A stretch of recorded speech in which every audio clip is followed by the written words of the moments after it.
Welcome to the Encore Audio Archives YouTube channel. I'm Taper Dave, and this is my channel. I've uploaded hundreds of talks here that I've recorded at meetings in West LA, and I've also recorded conventions starting in 2013. I've got a bunch of those up. And Walt and Mary Murray, the original owners of Encore Audio Archives, started the company in the 80s, and Walt recorded Joe and Charlie's and a bunch of stuff down in Vista, California. My sobriety date is June 20th of 1994. I hope you find something you like, so please like and subscribe to my channel and comment down below. If you want to hear something that I don't have or that you don't see, I'll see that I get it. Anyways, take care and have a great day if you want to. Well, my name is Thomas Henderson, and I say that because I've really never had any anonymity. When I got busted, I was in the newspapers. You know, I was watching the news about 2 years ago. I had about 21 years at the time, and across the bottom on CNN it said, man on drugs cuts off private part, cooks it, and eats it. And my first thought was, I don't want none of that dope. You know what I mean? If you can, I don't know what he's on, but don't give me none of it. I want to tell you that I want to share with you that I want to say what it was like, what happened, and what it's like now. I haven't had a drink or a drug since November the 8th, 1983, and for that I'm truly grateful.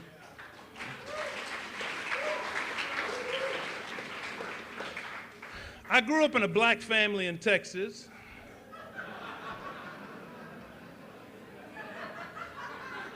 I was the oldest child. My mother was 15 when she gave birth to me. At the age of 11, my mother and father got drunk every weekend, so at the age of 11, my mother and father had a fight. My mother's eye was black, and stepfather was staggering in the yard. Mom had a rifle. I'm on the porch, I'm the oldest kid, and she shoots him. And he goes to the hospital. He's in the hospital for like 6 weeks, and then he moves back into the house. You know, I didn't have any program at the time, but I made a decision right there. A woman ever shoots me, I'm fucking moving.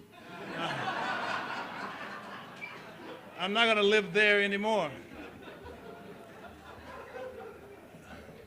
You know, I grew up in an America where drinking seemed like a rite of passage. Drinking seemed like something that is what you're gonna do when you grow up. So I watched my parents drink and the neighbors drink and everybody drink, and I just felt like one day I was gonna drink. I grew up very poor and in an alcoholic home. You know, the kind of poor that I was never hungry, but we didn't have toilet paper. And I don't have to really go very far with that for you to understand that part. You know, what do you wipe with? You know, the whole thing. So we were so poor that I left home at a very early age. But I want to tell you what kind of drug addict I became, what kind of alcoholic I am. I was always doomed. I was always very curious about the relationship with chemicals. I had a box from an early age with a little bit of this and a little bit of that and a little bit of this and a little bit of that. I was always trying to find a way to get high. I had my first drink was whiskey. Later on, I would be a full-blown crack addict, and I'm going to tell you my story. I leave home at 15 years old, probably hadn't gotten drunk. I got drunk first when I was about 10 or 11, but after that, you know, I sort of didn't get drunk. I finished high school in Oklahoma City, Oklahoma. Average football player. 1971, the Vietnam War was going on, and I became an inch from going to Vietnam. I walked onto this campus in Oklahoma as a football player and got a tryout. And I made the football team. What happened over the next 2 or 3 years was a lot of partying and a lot of Jimi Hendrix and a lot of psychedelic parties, and me, you know, looking at the ceiling with on orange sunshine going, look at that shit move, man. A lot of purple haze, a lot of marijuana, a lot of, you know, that commercial weed that we smoked back in college. But I really hadn't connected yet. I hadn't locked in on anything. I'm still just whatever you had, can I have some of it? 1975, something miraculous happened. I got drafted by the Dallas Cowboys in the first round of the National Football League draft. All of a sudden, I had like $8. I'm in college, I had a raggedy ass car, I'm in college. It was for real, it was hard. And now, my rookie year, I made $125,000 in 1975. I went to the Super Bowl my first year in the NFL. But I'm a ghetto boy. I'm from the ghetto, really. I ended up getting a college degree, and I'm good. But I'm at the Super Bowl, and it was before the game, and it's like they're gonna kick off. So they're flipping the coin, and I look at this coin, and it's a big piece of gold. The year was 1976, and America was, like whatever it was, 200 years old, and they had a coin, heads, tails, and I'm in the hut, I'm a captain, and they're gonna flip the coin, and I'm standing there, and you know what I'm thinking? Now, all the glory here, I want to steal the coin. You feel me?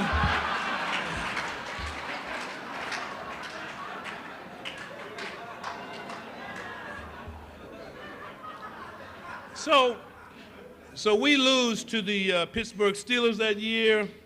I met a Hollywood starlet and came straight to Hollywood from Super Bowl 10.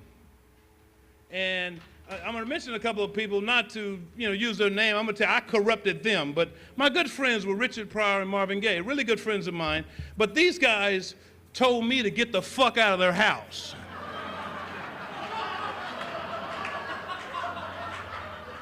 Okay, so let's get that straight. You get the fuck out of here. Because I was one of those, 4 or 5 day guys. I just was at Bunny. Listen, when I finally started smoking crack cocaine, I would cook up an ounce and throw it on the floor. So there would be dope down there when I went looking for it. You understand what I'm saying to you?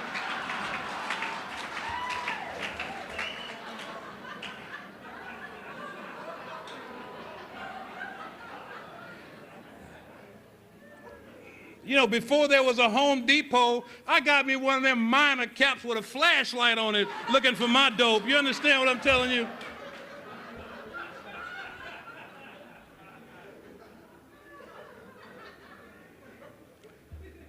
So I go to 3 Super Bowls in a 4-year period. We win the world championship in 1977. But I am progressively getting worse in my addiction, in my relationship. Key word, my relationship with dope, alcohol, pills. I'm the brother who found out, because I played in the NFL, that I could go to the emergency room and get a big shot of Demerol after every game. And they gave it to you by your height and weight. At the time, I'm 6'2". At the time, I'm only 6'2" by 215. So I go in there, the doctor would say, nurse, how much you weigh? 295.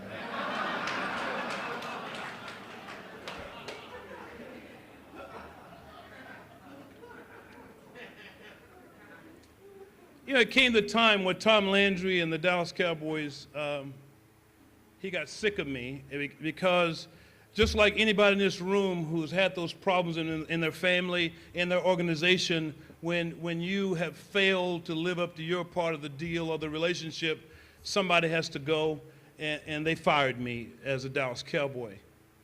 And I started smoking a lot. And by this time, my nose is all messed up. I had to tell you, I don't want to be too gross, but I was snorting so much cocaine before I started smoking crack that I would blow my nose on like a 4th or 5th day, and something would come out and hit the wall in the shower and roll down like a human being, you know what I mean? That's gross, but there it is, right?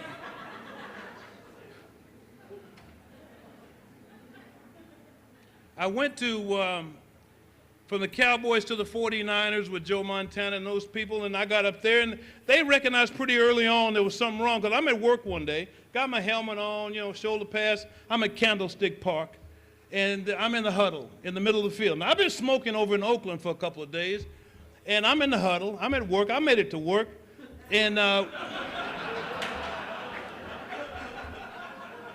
so I'm in this huddle in the middle of this football field, and and the guy was saying, 42, 46 flex, slot right, and I got my hands on my knees, and I'm on the football field, right? And I look on the ground, I go, is that a rock right there?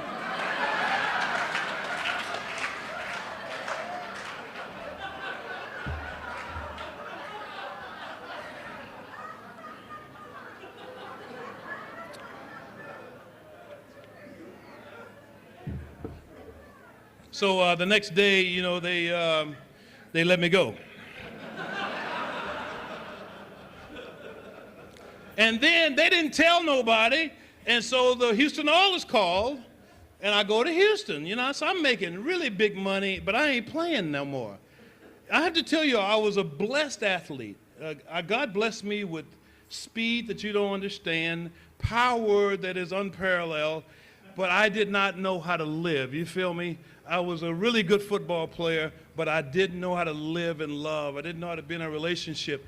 I didn't know about my feelings, my shame, my guilt, my remorse, the pains that we live with. I didn't grieve things. I didn't meet my father until I was 22 years old. Don't feel sorry for me, but here's what it was like. I don't see this son of a bitch for 22 years. He don't call, he don't write, he don't say shit. I'm on the front page of the New York Times as the Dallas Cowboys #1 draft choice. This son of a bitch comes out of New York. My boy, my son. So good to see you.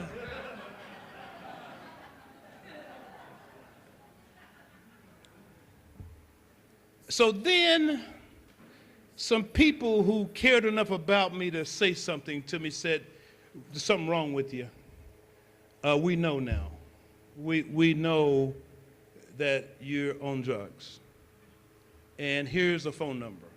So to give me a phone number of a psychiatric hospital in Arizona.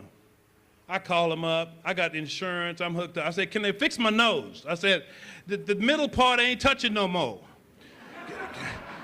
Can y'all fix it? Because I done snorted cocaine through there so much, it's just, the septum is gone. And they go, yeah, we'll get you some nose surgery while you're here. So I get on an airplane, I think it was Love Field, and I flew on Braniff. And back then you could smoke on the airplane, literally, so I took my pipe. So I get on the airplane, I go in the restroom, and I stay in the restroom the whole flight. I get out of the airplane in Phoenix and get in the cab, and I'm smoking in the cab, going to rehab, and the cab driver's looking through the mirror, and he's going like, well, where you going? I said, I'm going to rehab. He said, well, you damn sure need to go, because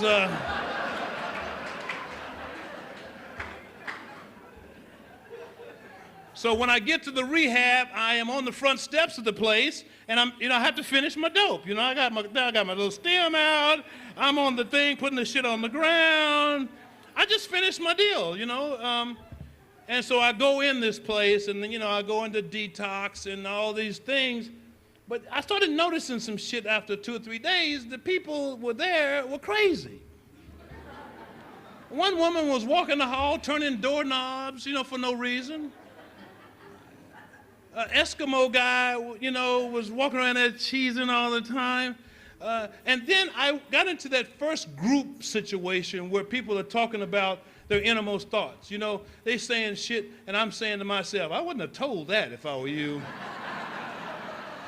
So, I'm going, hell no, I ain't telling that shit out, So one day I'm in group, and I'm looking around, because here's what happens to a lot of people in treatment. You look for differences rather than similarities, and you miss what's going on. So I'm looking around this room. One woman is pulling her dress up, and this Eskimo is looking at me across the room, And so I'm thinking, these people are crazy. And then what went through my mind at that moment, I said, well, I wonder what are they thinking? Here's a black guy thinks he's a Dallas Cowboy, so we're all crazy sitting up in this mud.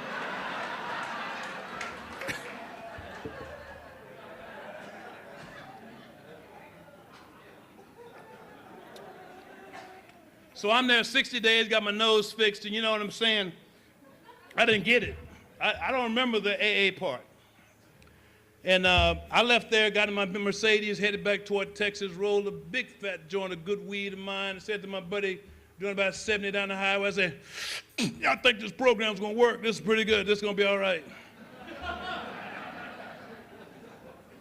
I relapsed 10 minutes out of treatment. So then the Miami Dolphins called me. Now, why you can't send a crack addict to Miami, you know what I'm saying? Just that, it ain't fair. God damn it, you know.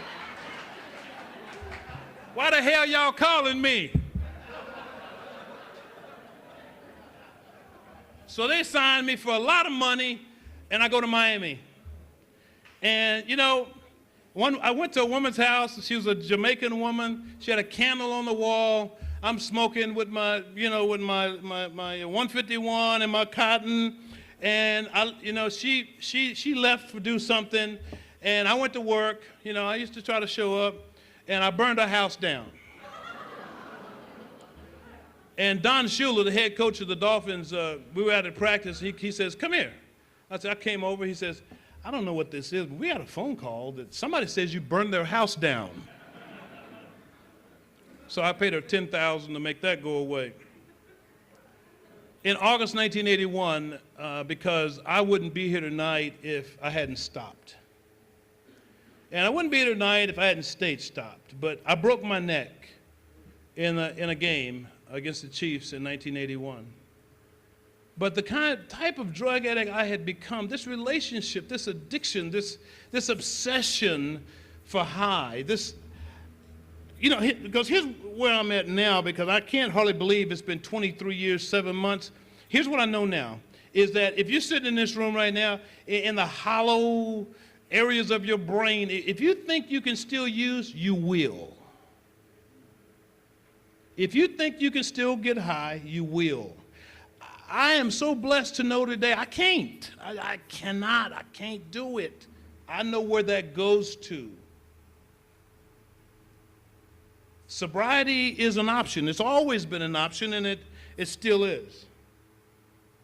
So I'm out of football. I come to California to be an actor. I go to the Strasberg School, but I can't go to school because I can't stop smoking. And I'm living that life after I've blown all the money. Now I'm in cheap hotels and $10 hotels, and I'm out with the hookers, and I'm trying to get my freak on, and I'm smoking. And you know the deal, the way I thought the deal was in the culture, it was like, if you do my dope, you do me a sexual favor. 1983, I'm charged with sexual misconduct, because somebody said no after smoking all my dope.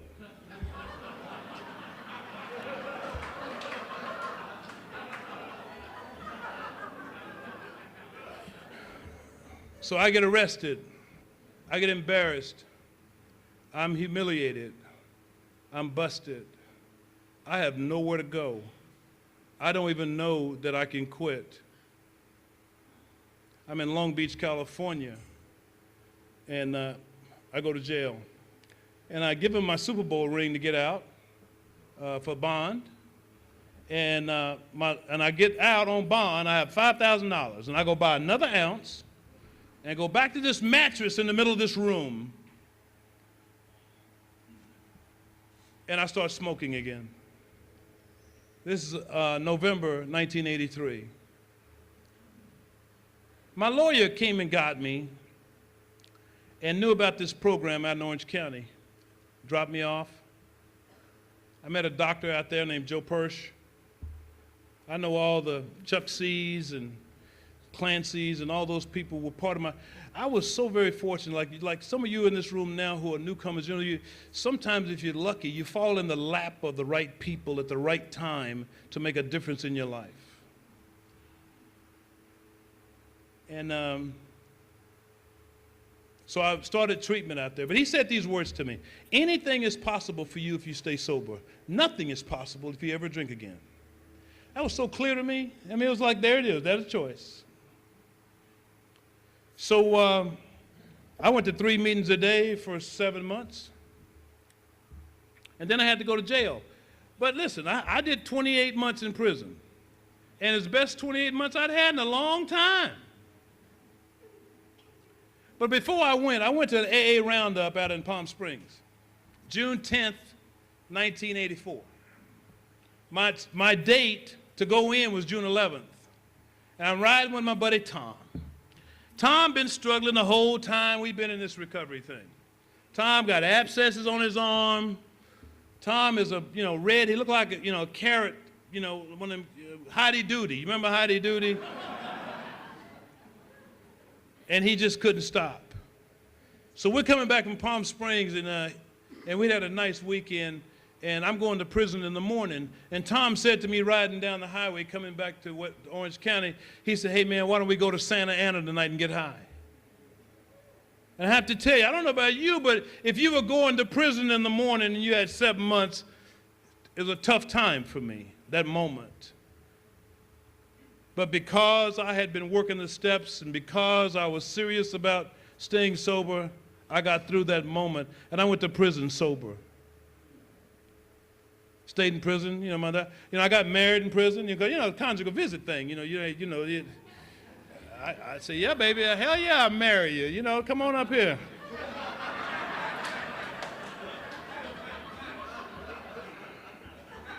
If Tex Watson can have a conjugal visit, I ought to be able to have one. So my honeymoon was standing in front of a vending machine with a roll of quarters. You feel me?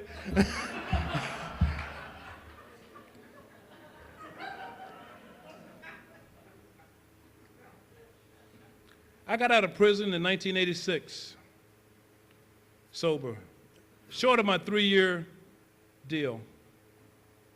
I haven't looked back since because besides, working the steps of this program, having a sponsor, working the steps, doing everything I can to be a sober man and a better father and a good friend and a citizen and all these things that I think I need to be to make my life better. It's just been an unbelievable time for me. Back when I played for the Cowboys, I had a teammate named Too Tall Jones. He's about 6'9", 280 pounds. Boy, he's the strongest man in the world.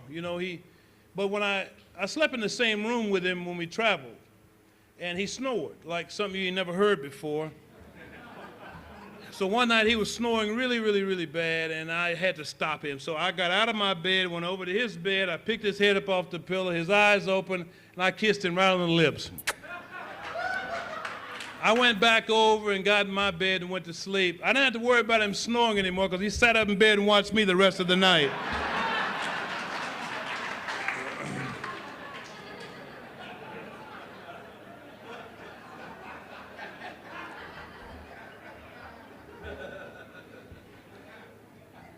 So I want y'all to know that in Orange County, California, and all over the country, they're still paying off bets because I was one of those kind of dope fiends that you just don't think is going to make it.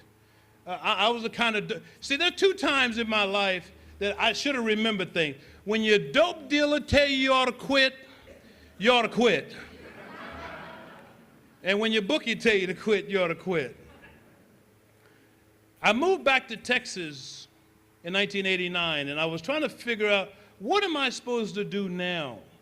I'm working in the treatment field, I'm working with people, I'm sponsoring, I'm life coaching, I'm trying to, as I'm trying to work on my own stuff, I go back to Austin.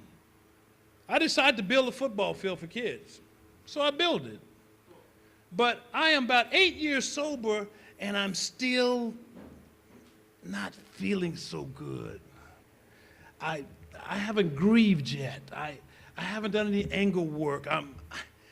You could look in my eyes and go, I'd say, I wasn't happy.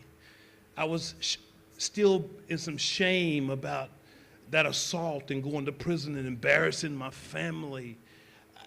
So I met a man named John Lee, and I went to work with some men, and I'm just going to tell you something, that if I hadn't had this work, I wouldn't have made it. Me. So I built this football field, and that's fine. Then a few years later, I want to build a track. And so I needed $350,000, so I did what any dope fiend would do to get $350,000.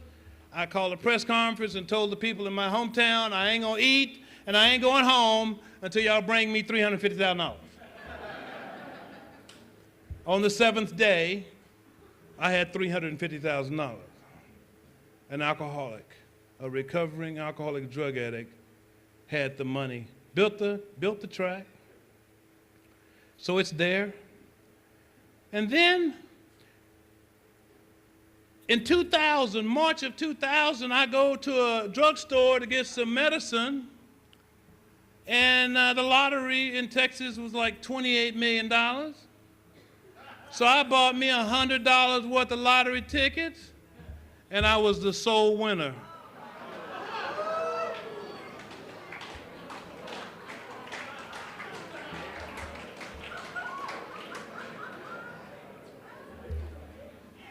It made my panties wet too.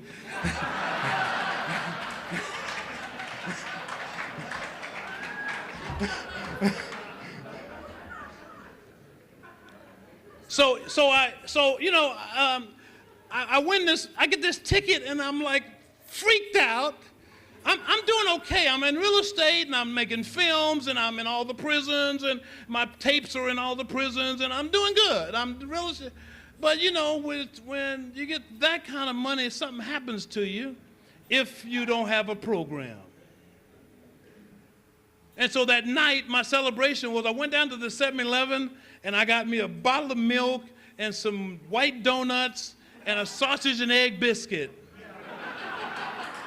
And went home and got my shotgun and set it in my bed. Because you know, you get a little paranoid. Speaking of paranoia with the cocaine, all right, so I got a Doberman pincher when I'm doing my worst days. I am at the window. I am at the light socket. I'm at the electric socket. I'm peeping through the dog is with me. I'm looking out the window, the dog is looking out the window. In my paranoid state, the dog talked to me. He said, "Fool, if there's anybody out there, I'd be barking. Now stop it." So my dog helped me. I don't know about you.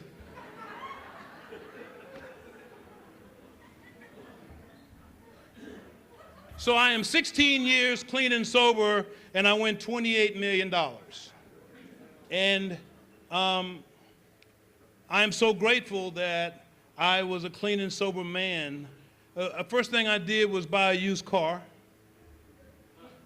I have 2 modest homes. You wouldn't call them modest, but you know, not very much. I didn't, you know, I got my house in Austin is 1,000 square feet. You know, which means when you come to my house, there's one thing you know pretty quick. You fucking can't stay here with me.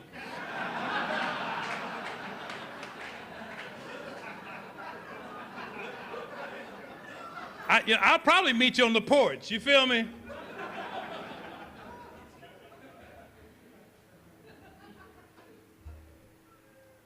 So I worked at Sierra Tucson. I'm currently working at a rehab in West Palm Beach, Florida. I go speak to the patients once a month. So when I worked my steps before I went to prison and while I was in prison and with my sponsor and in the work that I've done trying to be a better human being, because my shame and these other things I worked on, but when I went through the first few steps in this program, I understood step 1 because it was about being powerless and, you know, and that my life had become unmanageable. You know, I'm on my way to the penitentiary, that I was crazy and that maybe something could happen for my sanity. That in 3, that I could ask God to come and help me with this. And 4, I could start telling you this crap. And 5, when I did my 5th step with this clergy woman over in Newport Beach, you know, I asked the guys coming out, I said, "What'd she say?" He said, "Well, she's asked you at the end, is that all you got?" So I went in there and did my 5th step, and she said, "Okay, you can leave now."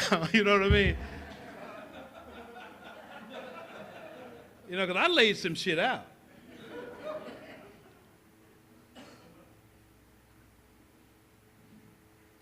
You know, I know there's some people here in rehab, and you know, and I know that we have the faithful members here who've been here all along, but it's like, you know, you heard the story about the guy getting out of rehab, and he goes down to a bar, and he orders a shot of tequila and puts it over to the side. Then he orders like 6 more and drinks them all. And the bartender finally says, well, why did you put that one over there? He said, well, it's at the rehab. They told me it's that first one I need to look out for.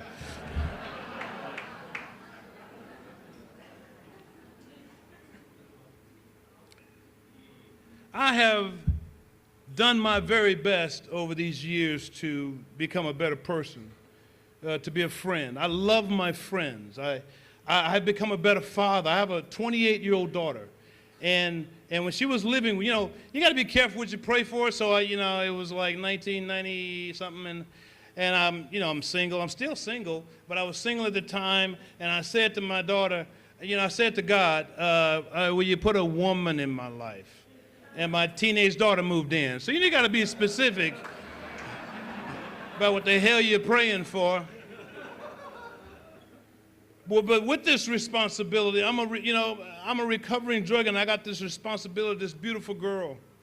And shortly after that, you know, she was, you know, when thongs came out. So I went in her room one day, and there are thongs under her bed and, you know, everywhere, and the room was messy.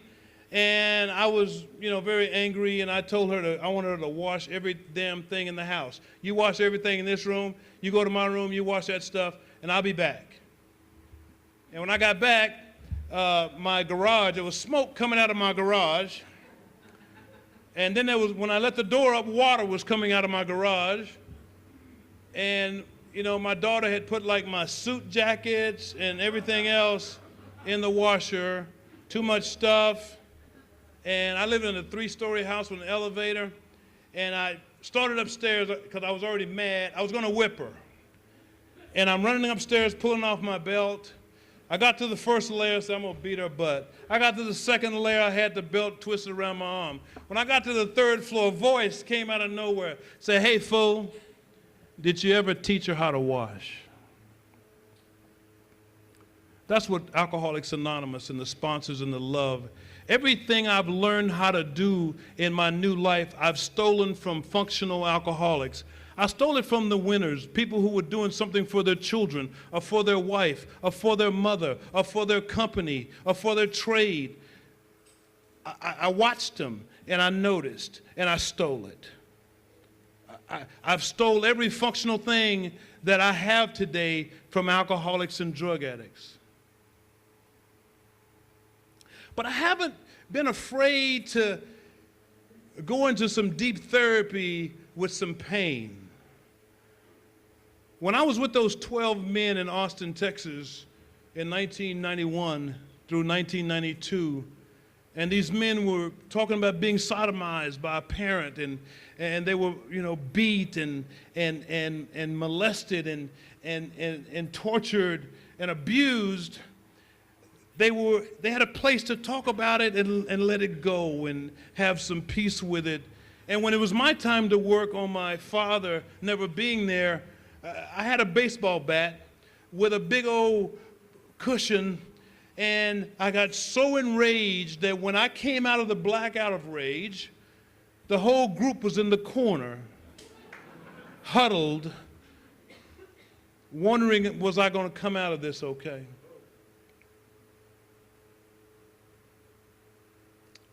I live a good life. And it's all because of Alcoholics Anonymous that I live this life. I get to live in steps 10, 11, and 12, and I don't have to go redo nothing. I just keep current with what I'm doing. I went to a meeting the other day, and they were talking about God and all that. And here's what I sort of know for me, is when I'm confused, I'm agnostic. When I'm happy, I'm spiritual. When I'm mad, I'm an atheist.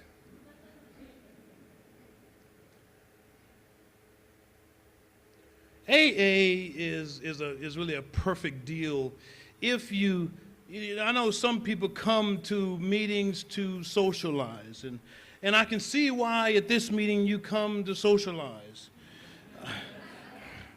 That's why I don't go to mixed meetings when I'm into my recovery. I hang with the men. And that has really made the difference in my life.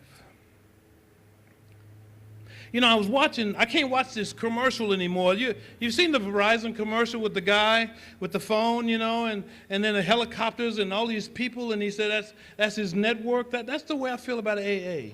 I live in Texas, I live in Florida, I'm in California, and look at this network. This is the network that is everywhere I have ever been. Because I want somebody to be like, you know, looking for me. You know, it reminds me of a story of a couple of guys that got thrown, they survived a shipwreck. And they're way out in the Pacific Ocean, and they finally wash up on this beach. And one guy, you know, goes over and cuts down coconuts, and he's trying to put help in the sand, and he's looking for matches, trying to light a fire to let people know where he is. And the other guy goes over and sits next to a tree and, you know, just chilling, and opens up a coconut and is drinking coconut milk. And the guy goes, "Hey, man, you going to help me? We got to let people know we're here." He said, "Hey, man, look, I'm not worried." He said, "You see, I tithe at my church." He says, what do you mean? He said, "I make $2 million a year, and I give 10% to my church." He said, "What the hell does that have to do with you getting off this island?" He said, "Oh, my pastor gonna find me, dog."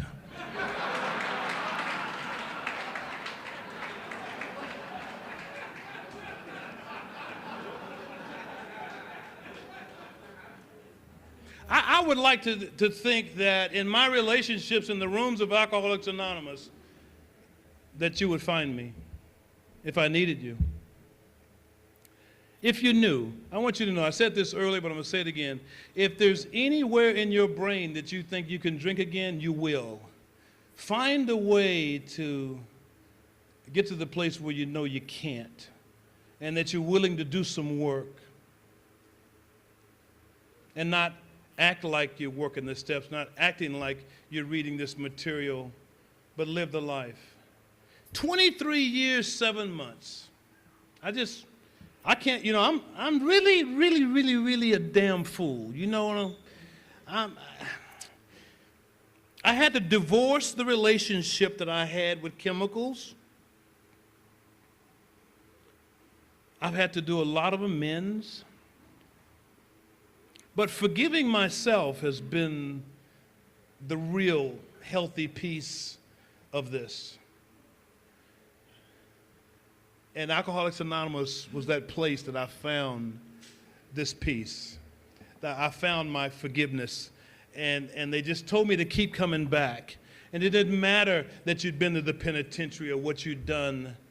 Because I really do think that you can live it down one day at a time. I always end with a prayer. God, thank you for letting me, Thomas Henderson, laugh and smile again. But please, God, don't ever let me forget that I cried. Thank you very much.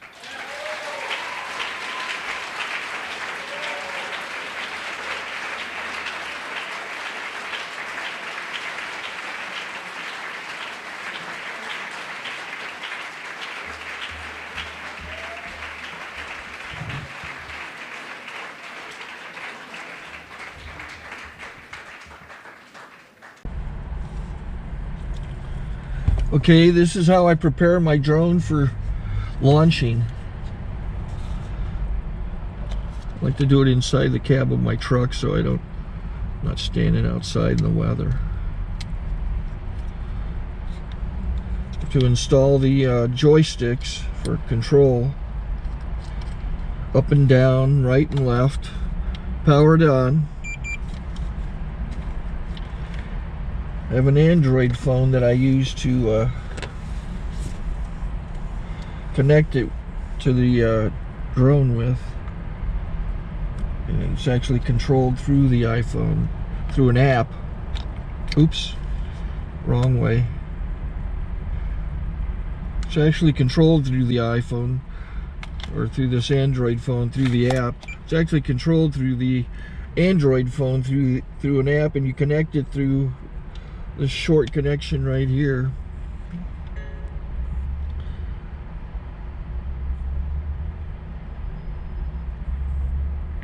Remote control connected. Remote control's connected. So I pull out the drone. I have to extend the legs. Long legs extended first, then the short legs. Remove the gimbal protector. Set that aside, then power it on one short burst, then one long burst. I lay it down.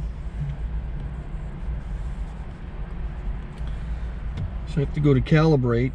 So the drone's not connected yet.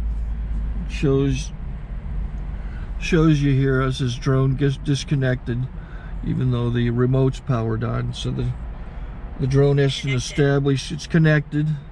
So I go into the app to calibration mode. First I'll calibrate the remote controller. Start calibration. Out, in, out, in, up, down, and then this little wheel is to control the gimbal. So it's calibrated. Go to gimbal calibration, start calibration, and then it calibrates the gimbal. I don't know if that shows up. The gimbal's moving all over the place. Changes, you can see it on the video. And I'm calibrated to take off. It's acquired 7 satellites at the moment. There are 26 satellites up in the sky, which it has to acquire before you can take off. So it's connected. It's got enough satellites. This is white. I can go to press this little arrow button, swipe right to take off, and it would start the motors if I slid this to the right. But I'll wait till I get outside. Don't want to do it inside.